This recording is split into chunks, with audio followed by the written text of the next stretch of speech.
Hello friends, welcome back to the channel. मैं हूं अनामिका।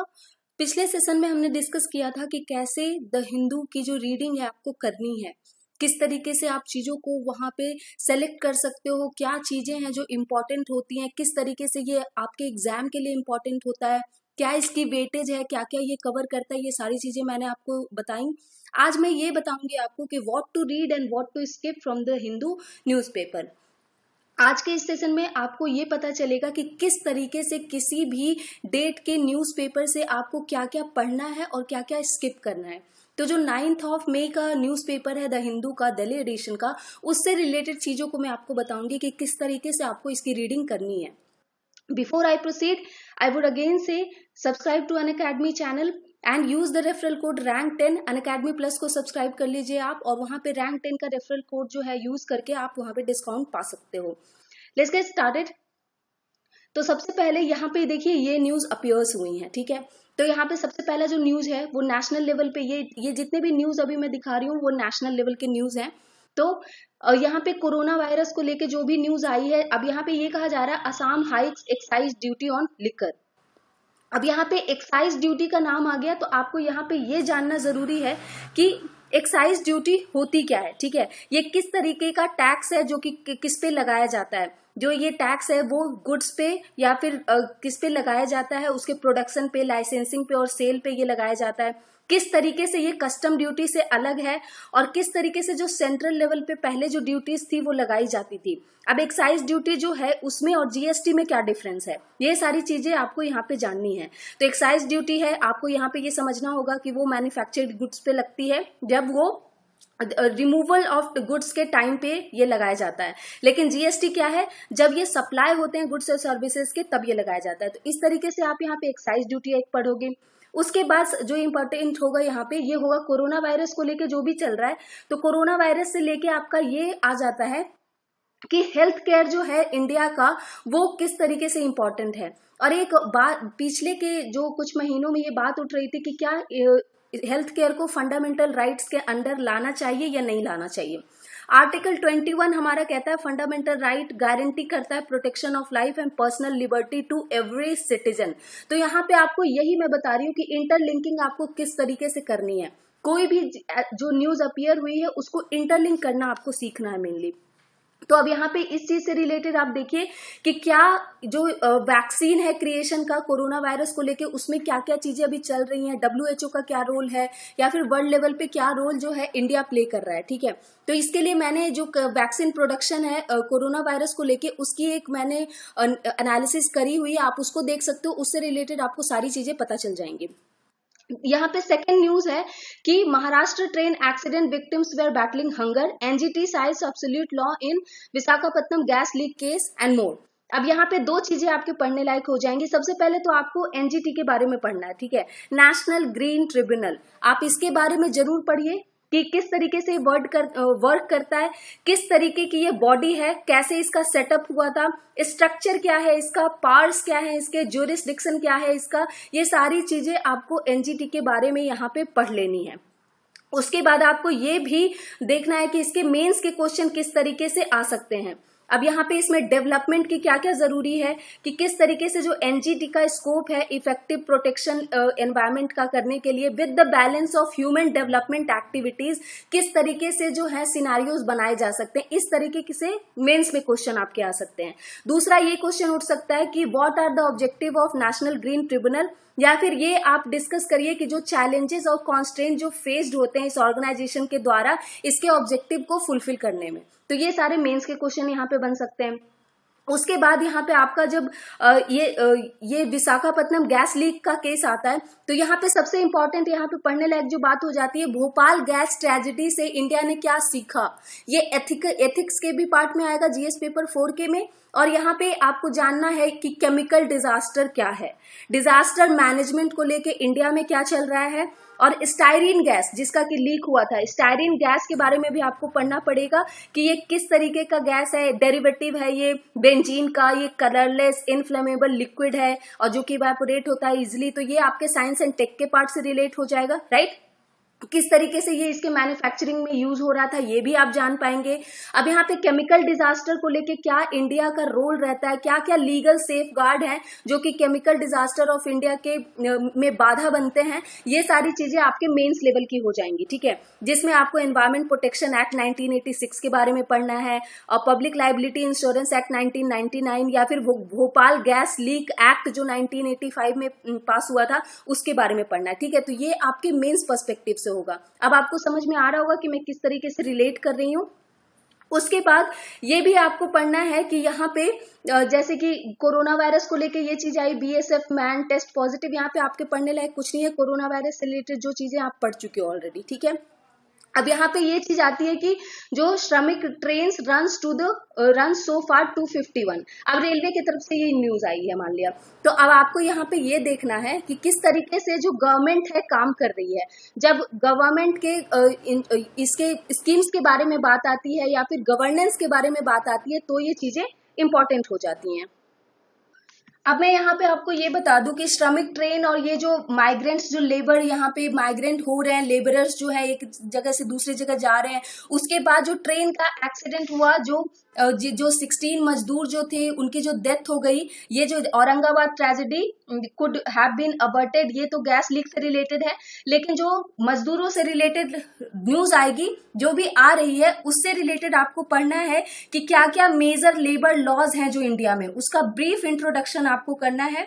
और उसके बाद ये भी आपको देखना है कि इंडियन इकोनॉमी क्या क्या इशू फेस करती है रिलेटेड टू प्लानिंग या फिर रिसोर्सेस ग्रोथ डेवलपमेंट या फिर एम्प्लॉयमेंट के सेंस में, ठीक है। उसके बाद आपको ये भी जानना है कि कौन कौन से मेजर लेबर लॉज हैं, एक्ट्स हैं जो इंडिया में हैं, चाहे वो ट्रेड यूनियन एक्ट 1926 हो या इंडस्ट्रियल एम्प्लॉयमेंट एक्ट 1946 हो या फिर इंडस्ट्रियल डिस्प्यूट एक्ट 1947 या फिर मैटरनिटी बेनिफिट एक्ट या लेबर लॉ कंप्लायंस रूल्स जो है, या फिर इंटरनेशनल लेबर लॉ को लेके जो चीजें हैं इंडिया का क्या उसमें रोल है, एम्प्लॉयमेंट प्रोविडेंट फंड, या फिर ये सारी चीजें आपको यहाँ पे रिलेट करके पढ़नी होंगी। और एक और चीज इसमें शामिल होती है sexual harassment of women at work place act 2013 का, ठीक है। यहाँ पे आप ये सारी चीजें पढ़ेंगे। उसके बाद यहाँ पे एक और न्यूज है, navy ships with 698 evacuate departs from Male for Kochi. अब यहाँ पे आपको जानना पड़ेगा कि क्या इंडिया ने जो बाहर फंसे हुए लोग हैं उनको लाने के लिए कौन कौन सा मिशन चलाया है। अब यहाँ पे ये भी आपको जानना पड़ेगा कि किस तरीके से ये इम्पोर्टेंट है वंदे भारत मिशन, ठीक है। उसके बाद समुद्र सेतु मिशन, वंदे भारत मिशन, ये इसके बारे में एक एक चीज आपको पढ़ लेनी है। उसके बाद यहाँ पे आता है जो वंदे भारत मिशन और समुद्र सेतु मिशन है उसमें नेवल शिप जो है जलाश्वा या मगर, उन दोनों के बारे में जानना है। अरेबियन सी का लोकेशन देखिए, बे ऑफ बंगाल का लोकेशन देखिए, ये सारी चीजें वहां पे आपको कोरिलेट कर लेनी है। अब आता है Interpol warns for cyber threat during pandemic. अब यहाँ पे इंटरपोल अगर आ गया है तो इंटरपोल से रिलेटेड आपको सारी चीजें यहाँ पे पढ़ लेनी है कि इंटरपोल क्या है, किस तरीके से ये साइबर थ्रेट के लिए काम करता है, या फिर कोविड-19 आउटब्रेक में इसका क्या रोल प्ले हो रहा है, ये सारी चीजें। अब आपको ये पता होना चाहिए कि इससे रिलेटेड इंडिया में क्या है। तो सीबीआई जो है वो मॉडल एजेंसी है इंडिया में फॉर इंटरपोल, ये इन्फॉर्म्ड होती है इंटरपोल के द्वारा ताकि ये जो कैंपेन्स हैं ये अच्छे ढंग से चलाए जा सके उसकी मदद से। अब कब इसकी एस्टैब्लिशमेंट हुई, इंटरपोल जनरल असेंबली क्या है, इसके मेंबर नेशन कौन कौन से हैं, इसका हेडक्वार्टर कहाँ पे लोकेटेड है, वैसे फ्रांस लायन में लोकेटेड है, ये मैं आपको बता दूं। ये सारी चीजें इंटरपोल से रिलेटेड जितनी चीजें हो सके ना उतनी पढ़ लीजिए। औरंगाबाद ट्रेजेडी, जैसे कि अब एनएचआरसी का यहाँ पे आ गया डिस्कशन, तो आपको नेशनल ह्यूमन राइट कमीशन के बारे में यहाँ पे पढ़ लेना है, ठीक है। इंटरपोल से रिलेटेड एक और न्यूज आई थी कि उन्होंने जनरल असेंबली को इंडिया में हेल्ड करने का सोचा था 2022 में, इस तरीके से। उसके बाद बहुत सारे न्यूज ये इंटरपोल के रिपीटेड होते रहते हैं, जैसे कि आपको मैं यहाँ पे एग्जांपल दे रही हूँ कि आप देखिए कैसे आपको अपडेटेड रहना है। अब इंटरपोल की न्यूज अगर यहाँ पे आज अपीयर हुई है तो जरूरत नहीं पड़ती आपको पढ़ने की, अगर ये सारे न्यूज आप पहले से पढ़ चुके हो। साइबर अटैक ऑन हॉस्पिटल, ये आ गया था आपका पिछले ही महीनों में, ठीक है, अप्रैल में आ गया था ये। फिर उसके बाद इन्होंने ये भी red notice against Nirav Modi, ये भी आपका अक्टूबर 2019 का न्यूज है। फिर साइबर अटैक, और ये फिर Interpol issue blue corner notice against इसके खिलाफ, तो ये भी आपके अक्टूबर नवंबर की न्यूज है। ये सारी चीजें आपको पहले से अगर आपने पढ़ रखी है, नोट्स बना रखा है, तो बस आपको एक हेडिंग देके इसको अपडेट करना है, पूरा पढ़ने की आपको इसकी जरूरत नहीं पड़ेगी। ठीक है, आगे बढ़ते हैं। कनेक्टिंग द डॉट्स, कैसे आपको पढ़ना है, कनेक्ट करना है डॉट्स को। अब जैसे मैंने बताया, औरंगाबाद ट्रेजेडी जो है ये हटाया जा सकता था, इसको इग्नोर किया जा सकता था, बचाया जा सकता था, ऐसा नेशनल ह्यूमन राइट काउंसिल का कहना है। अब यहाँ पे नेशनल ह्यूमन राइट काउंसिल आपको पढ़ लेना है, इसके बारे में सारी चीजें, किस तरीके से ये वर्क करती है, इंडिया में क्या है, ये सारी चीजें। अब ट्रेन एक्सीडेंट्स जो हो रहे हैं उसमें इंडिया का क्या है, उसका वो देखना है आपको कि किस तरीके से जो ट्रेन एक्सीडेंट हो रहे हैं उसमें रेलवेज को लेके क्या क्या डेवलपमेंट्स, सुझाव जो है वो दिए गए हैं। फिर माइग्रेंट वर्कर्स, ये आपका सोशल जस्टिस जीएस पेपर 2 से रिलेटेड चीजें हैं। जैसे कि मैंने आपको बताया कि किस तरीके से जो माइग्रेंट वर्कर्स हैं उससे रिलेटेड चीजें आपको आती हैं, जैसे वो गवर्नमेंट पॉलिसीज के बारे में होता है। अब आपको ये मेंस का क्वेश्चन बन सकता है कि discuss the measures that government of India must take to challenge that has been faced by the migrant workers in India. या फिर ये पूछा जा सकता है कि लॉकडाउन के दौरान जो माइग्रेंट्स फेस कर रहे हैं इश्यूज को, उसके बारे में इंडिया को क्या क्या चीजें चैलेंजिंग जो है वो एड्रेस करनी चाहिए, ये आप डिस्कस करो। इस तरीके से आपके मेंस का क्वेश्चन बन सकता है। अब आगे की न्यूज देखिए, ये सारी चीजें हैं। तो ऑलिव रिडली टर्टल का नाम आया, जीएस पेपर 3 एनवायरमेंट से रिलेटेड पढ़ लीजिए पूरा। अब जैसा मैंने बताया, देखिए वंदे भारत मिशन ये अलग से आया है फॉर द यूरोपियन नेशन, तो आपको ये भी पढ़ लेना है। समुद्र सेतु मिशन ये भी पढ़ लेना है। फिर उसके बाद विशाखापट्टनम गैस ट्रेजेडी एनजीटी, ये भी मैंने आपको बता दिया। फिर औरंगाबाद का जो माइग्रेंट लेबर, ये सारी चीजें ना रिलेटेड होती हैं। तो एक न्यूज अगर आपने पूरी तरीके से पढ़ ली तो फिर आपको दोबारा पढ़ने की जरूरत उसको नहीं है। Again Supreme Court to government, अब सुप्रीम कोर्ट का नाम आ गया, इससे रिलेटेड सारी चीजें पढ़ लीजिए, आर्टिकल पढ़ लीजिए, किस तरीके से जजेस अपॉइंट होते हैं इंडिया में, या फिर सुप्रीम कोर्ट के जज या फिर हाई कोर्ट के जज का क्या डिफरेंस है, ये सारी चीजें पूरा एक चैप्टर ही सुप्रीम कोर्ट का आपको यहाँ पे पढ़ लेना है। अब ये देखिए कि नेशनल न्यूज जो आई थी, inter state ration card portability uses very low, ये फूड मिनिस्टर का कहना है। अब यहाँ पे इसके अंदर में जब आप आओगे ना तो इसके पढ़ने को मिलेगा one nation one ration card scheme के बारे में। अब इसके बारे में आपको पढ़ना है जीएस पेपर 2, जो पॉलिसीज एंड गवर्नेंस से रिलेटेड है, फूड सिक्योरिटी से रिलेटेड है, ये सारी चीजें यहाँ पे कनेक्टेड है। One nation one ration card का भी मैंने एनालिसिस कर दिया, आप उसको देख सकते हो, पीआईबी के एनालिसिस में आपको वो मिल जाएगा। ये सारी चीजें पहले से आ चुकी हैं, जैसे a threat to food security, ये इंटर रिलेटेड है, ये मार्च 31 की न्यूज है। Nutrition and the budget fine print, ये भी आपके फरवरी की न्यूज है। ठीक है, तो ये सारी चीजें ऐसी नहीं है कि एक बार पहले अपीयर हो चुकी है, उसी को ये डॉट्स जो है ना आपको कनेक्ट करने आने चाहिए।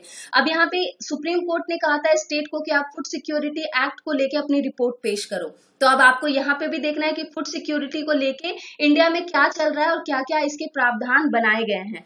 इस तरीके से आपको जो है लेबर राइट्स या लेबर स्टैंडर्ड्स जो होते हैं माइग्रेंट लेबर्स इन इंडिया, उसके बारे में आपको बताना पड़ेगा, क्योंकि जो one nation one ration card scheme है वो माइग्रेंट लेबरर्स के बारे में बहुत अच्छे तरीके से बात करता है। लेबर स्टैंडर्ड है जो वर्कर्स इन इंडिया, उसके बारे में भी ये बात करता है। Mahatma Gandhi national rural employment guarantee act आपको पढ़ना है। आर्टिकल 29 जो कि कहता है right to life and personal liberty, ये भी यहाँ पे रिलेट होगा। Constitutional protection on labour laws, ये भी यहाँ पे रिलेट होगा। ये सारी चीजें एक दूसरे से रिलेटेड हैं। DPSP directive principle of state policy से रिलेटेड जितनी चीजें हैं सारे को आपको यहाँ पे इंटरलिंक करना होगा। ठीक है, तो इस तरीके से जब यहाँ पे जब ट्रेन की बात आती है, जो ट्रेन एक्सीडेंट होते हैं, तो आपको ये भी देखना है कि जो बजट था हमारा, बजट 2020 था, उसमें रेलवे रिफॉर्म को लेके क्या क्या बात की गई है। ठीक है, कहाँ पे क्या चीजें वहां पे चलाई जानी है, चाहे वो बुलेट ट्रेन से रिलेटेड हो या फिर जो भी हमारे रेलवे बजट 2020 में कहा गया था कि बहुत मोर तेजस टाइप ट्रेन हमें लानी होंगी, या फिर आपका जो ट्रेन फेयर है, किसान रेल है, उसके बारे में बजट 2020 ने बात किया था। तो ये सारी चीजें आपको कनेक्ट करनी आनी चाहिए। अब one nation one ration card scheme से भी ये भी क्वेश्चन आ सकता है आपके मेंस के लिए कि इट वुड, जो इंडिया में इंटरनल माइग्रेंट वर्कर्स हैं उसको ये किस तरीके से हेल्प करता है, या फिर और ये भी कि इसके डिजाइनिंग और इम्प्लीमेंटेशन में क्या क्या और सुझाव आप दे सकते हो इनके इम्प्रूवमेंट के लिए। ठीक है,